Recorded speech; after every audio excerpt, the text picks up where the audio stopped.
Good afternoon, everyone. As Mark has said numerously, I'm Bev Dajani, Public Health Manager from Wirral Council, and I have a role at Wirral for commissioning and also looking at Wirral's alcohol strategy. This hasn't anything to do with the presentation, but just have a quick show of hands just to see who's actually doing Dry January. Oh, that's not too bad. always like to have a good plug. If you haven't, we could always do Dry February, so no getting out of it.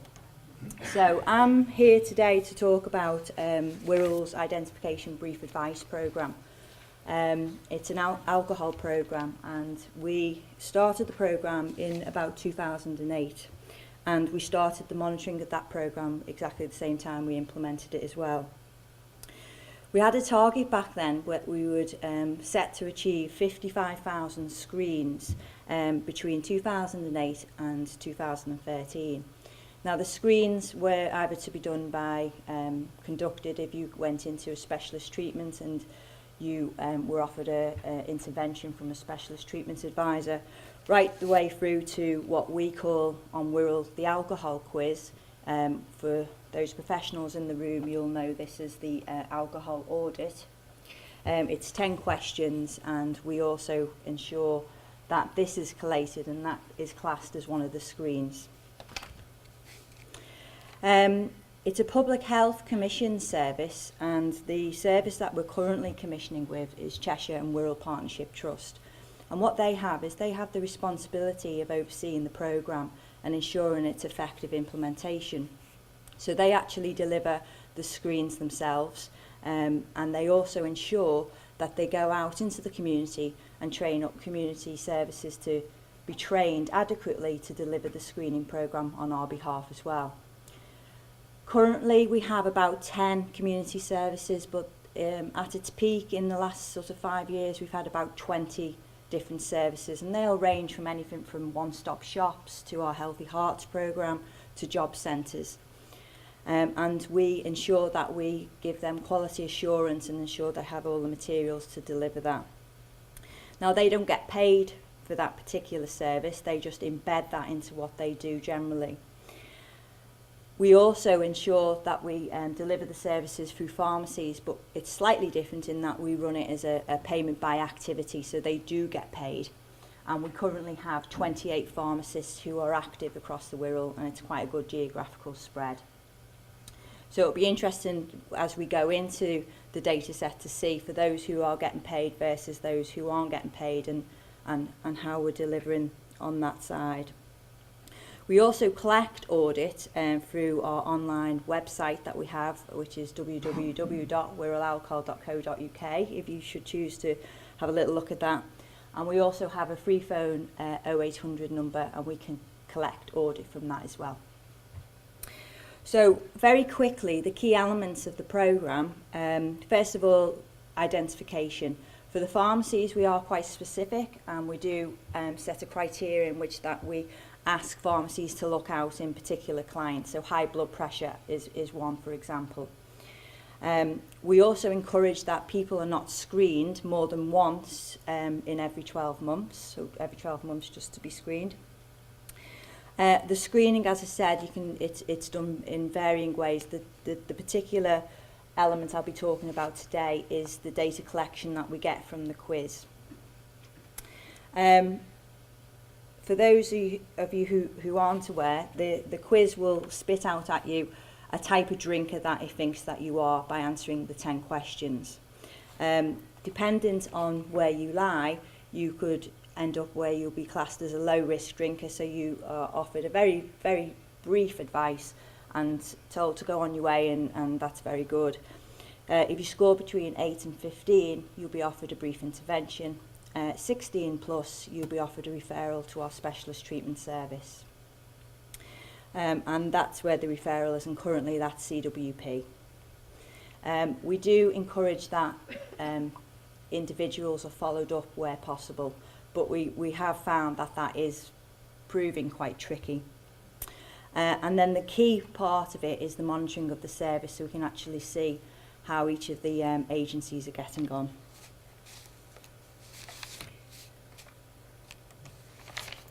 Okay, the programme, it contributes to 2 local indicators. These are 2 contractual indicators in that we want to increase the number of screens using audit and other agreed tools. As I say, on Wirral, audit is the preferred tool. We did have a case probably back in 2008 where we had so many different tools that are out there and there was quite a lot of inconsistency. So this has made Wirral quite uniformed in how we screen individuals for alcohol misuse. Our second target is to increase the number of Wirral residents screened using audit and receiving brief advice, because what we have found and utilised through the data sets that we get from John Moores University, people are being screened, scoring a score 8 to 15, which indicates that they needed some brief advice. But the data set enabled us to pick out where brief advice wasn't being offered. So that's a real use of the data.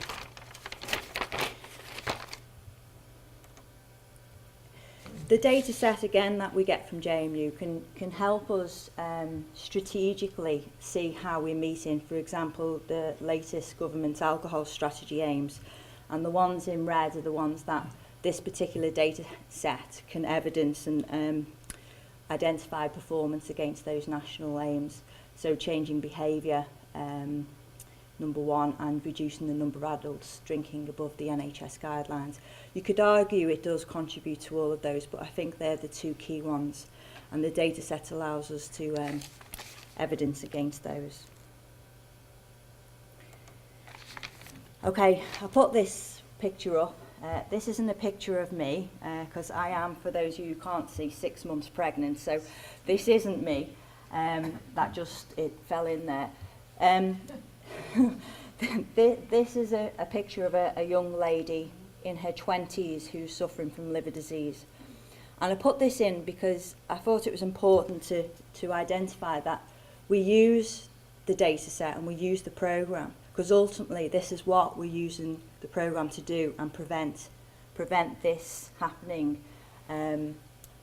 across the Wirral and nationally. We want to stop people who are drinking in excess and ending up with liver disease, and I just thought that was quite a stark picture. And similarly, the next one as well, it's a preventative programme, and there's so many people who start off enjoying alcohol thinking that they won't be affected, and ultimately the end result is as you can see.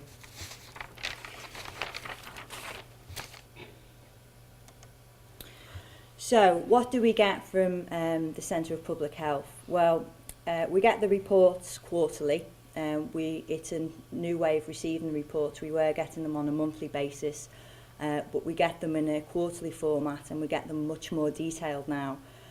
It's been happening for a year into our 2nd year, and it's working really well, because what the quarterly reports are doing is a lot of trend analysis, and it's looking at past and current performance, and that's really, really useful for us. So they're the elements in the way which we get the data. The number of screenings by individual agency or pharmacy, the audit score breakdown, whether that be from low risk to dependent drinkers, the number of individuals receiving brief interventions following the screen, which is, as I mentioned before, is key, because we can identify which agencies aren't offering the brief interventions, and the demographic breakdown of individuals screened. And more recently, JMU have been able to offer us mapping graphics by Instant Atlas. And this is just the style in which we get the data set from JMU. This particular graph or table is able to identify that the maximum score is 40 on the alcohol audit. And this is identifying the scores in which people have been identified with and where they actually geographically live. And for those of you who aren't familiar with Wirral, that wasn't a particular surprise on where we were identifying people with sort of dependent drinkers down to low risk. We also get gender breakdown, and what's useful is we can see it from an agency perspective, and the next slide will be from the pharmacy perspective. And it's good in as much as that we're seeing that there's an even keel. We're not favouring males or females.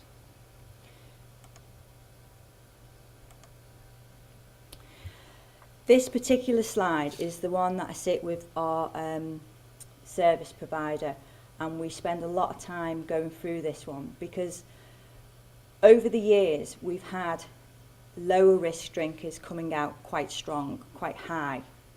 And my issue is always, we mustn't have a problem on the Wirral then. If we're just identifying over the last 5 years, the majority are lower risk drinkers, what is the issue? Why are we identifying significantly higher lower risk drinkers? And is that down to the location? Is it down to the training we're offering? Is it down to the way in which we're approaching the screens? And it's caused a lot of debate and actually caused some significant improvements in the way in which we deliver our services. So from a pharmacy perspective, as a consequence of high low risk drinkers coming through the door, they're now offering more personalised opportunities to go in a private consultation room to offer the alcohol screening. So it has improved the way in which we deliver the service.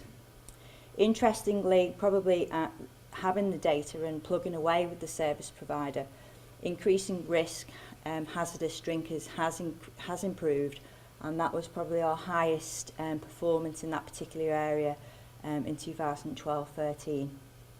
And interestingly, dependent drinkers has gone very high for the agencies. We also need to challenge the data, which we do with our service provider, in as much as why are some higher and why are some lower. And that really does allow us to interpret sort of what is going on the front line. Why are we identifying more dependent drinkers, or why did we identify more dependent drinkers in that particular year? And that spirals a lot of service improvements and debate. Another data set that we receive from JMU is the age differentials between pharmacy and agency screenings. Going back to my point about pharmacies being paid and the agencies not, it's interesting to see that we have a higher number of agencies conducting the screens than we do the pharmacies. And also, it also identifies as well that we were making a lot of assumptions before we had the data set in this detail, in as much as we assumed that 18 to 25-year-olds wouldn't have been the target, particularly for our pharmacists, because they're a harder group to target, they're a harder group to engage. We thought the more regular customers would have been the target group they would have been focusing on. But actually this proves that they are targeting the 18 to 25-year-olds as much as the sort of cohort we thought they'd be concentrating on, which was the 46 to 55-year-olds. Receiving the data set in this format also allows us to sort of redefine particular years and what target groups we want to concentrate on. Here we can see in this particular year the 46 to 55-year-olds are the area there that both agencies and pharmacies have seemingly come across. But what it allows you to do is, seeing the data in that format, is say, well, in a particular year, if there's a particular age group because of a particular reason, you could change the way in which you commissioned the service and selected perhaps the lower age range, 18 to 25, for example.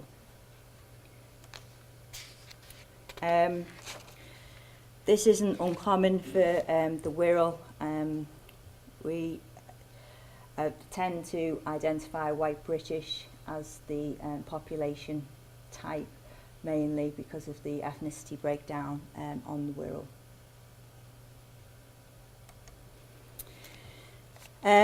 Receiving the data in this format has been really key because we've utilised it in evaluations that we've undertaken on the Wirral, and also this was used in our JSNA. The first year, as you can see, we had a very low year, but that was because the programme was just new and it was evolving, and we significantly improved thereafter. and had some consistency in the amount of screens that we deliver year on year for the last 3 years. And there's not much variation, as I said previously, on the difference between the males and the females who we're targeting.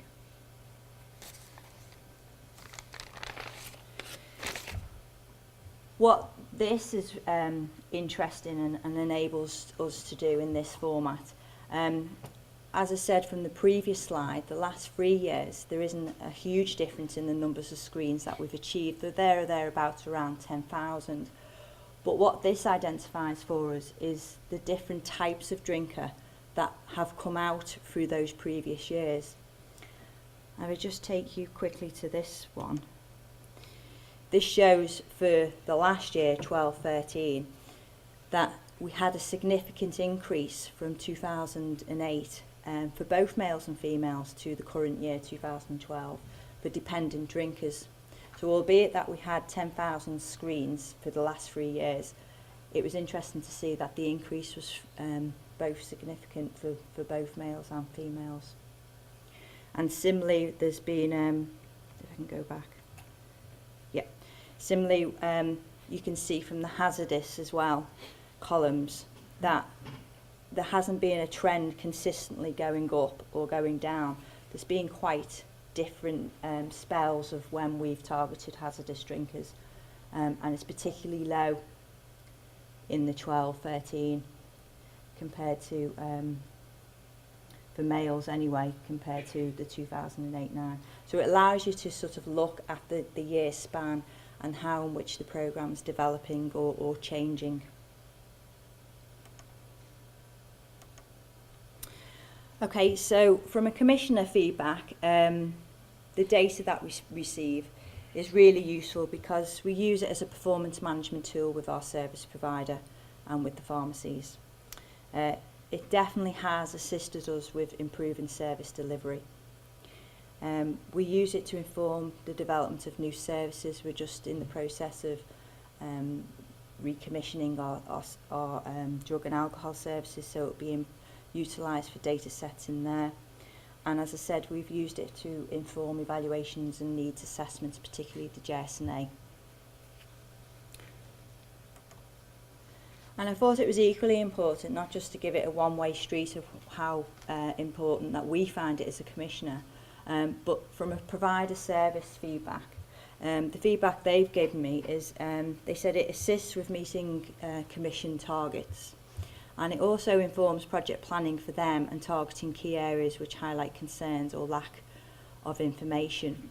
And what I found useful is when they came back and gave me some cons as well, so we can look at talking with JMU of how maybe we can collate this form of data as well.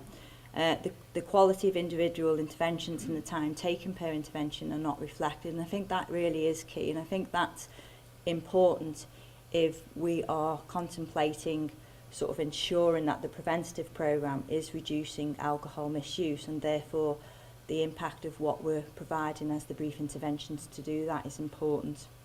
And if that's not being collected, then we can't see the variance between how a pharmacy might deliver an intervention through to the job centre, through to a specialist treatment provider.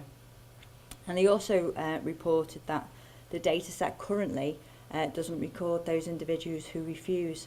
And that as well is really important because we've had a consistent 10,000 screens undertaken per year, but how many people have actually been approached, which is also time and impacts the programme. And that's it, and I think we're doing questions at the end. So, okay, thank you very much.